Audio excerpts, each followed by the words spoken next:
રાજ્યની ચૂંટણીમાં માહોલ ના ગરમાયો હોય તો તે ગ્રામ પંચાયતની ચૂંટણી ન કહી શકાય, પરંતુ સંખેડા તાલુકાના આનંદપુરા ગામમાં આવું કંઈક જ નથી બન્યું। જી હા, આ વર્ષે ગ્રામ પંચાયતની ચૂંટણીમાં આનંદપુરા ગામ સમરસ બન્યું છે અને આ ચૂંટણીમાં મહિલાઓની પસંદગી કરવામાં આવી છે। ચૂંટણીના ફોર્મ ભરાઈ જતાની સાથે જ ઉમેદવારો વચ્ચે ગળાકાપ હરીફાઈની શરૂઆત થઈ જાય છે। ત્યારે સંખેડા તાલુકાના 1000ની વસ્તી ધરાવતા આનંદપુરા ગામમાં ઇલેક્શન નથી થતું પણ સિલેક્શન થાય છે, જેથી આ ચૂંટણીમાં આનંદપુરા ગામ સમરસ બન્યું છે। ગામના લોકોએ જ સરપંચ, ડેપ્યુટી સરપંચ તથા સભ્યોની પસંદગીમાં મહિલાઓને જ મહત્વ આપ્યું છે। બસ જો ગામના એના પ્રમાણે જે બહેનોનું કર્યું છે મહિલાઓનું, તો ગામના બહેનોને ઘરડાથી મારી બધા વડીલો, માતાઓ, બહેનો બધાને પણ ખૂબ આનંદ છે કે ચલો આપણા ગામમાં બહેનોનું છે અને બહેનોની સાથે રહીને જ કામ કરીશું। દરેક મહિલાઓ સાથે છે।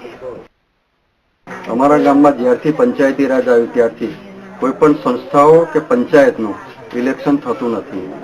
અમારા ગામમાં વડીલો, ગામના સભ્યો બધા ભેગા મળી આગલે દિવસે મળી એની મિટિંગ કરી અને મિટિંગમાં જે પણ નિર્ણય લેવાયો હોય કે ગામમાં જે પણ વ્યક્તિઓની નિમણૂક થઈ હોય એમણે જ ફોર્મ ભરવાનું।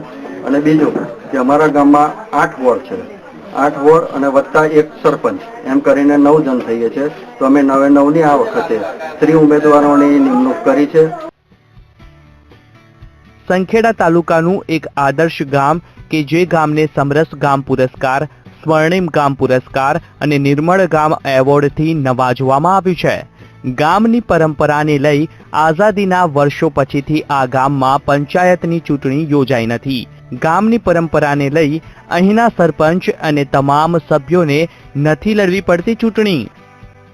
1963 થી મને તો એવી ખબર છે કે અહીંયા ચૂંટણી જ નથી હોતી આનંદપુરા ગામમાં, પણ આ વખતે ભાઈઓએ, વડીલોએ જે નિર્ણય કર્યો છે કે આ વખતે આપણે બહેનોનો જ વોર્ડ બનાવીશું, તો બહેનોનો વોર્ડ બન્યો છે અને અમને અંદરથી જ એટલી બધી ખુશી છે કે ના, બહેનોને કંઈક આપ્યું છે વડીલોએ તો અમે એમને વધાવી પણ લીધું છે અમે બહેનોએ।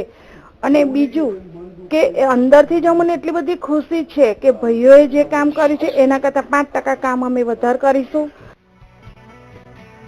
સરકાર તરફથી 50% મહિલા અનામત આપવાની વાત છે, ત્યારે આ ગામમાં મહિલાઓની વરણી કરીને મહિલા સશક્તિકરણનું એક ઉત્તમ ઉદાહરણ પૂરું પાડ્યું છે અને મહિલાઓએ તેમણે સોંપેલી જવાબદારી વફાદારીપૂર્વક નિભાવશે તેવો વિશ્વાસ વ્યક્ત કર્યો છે।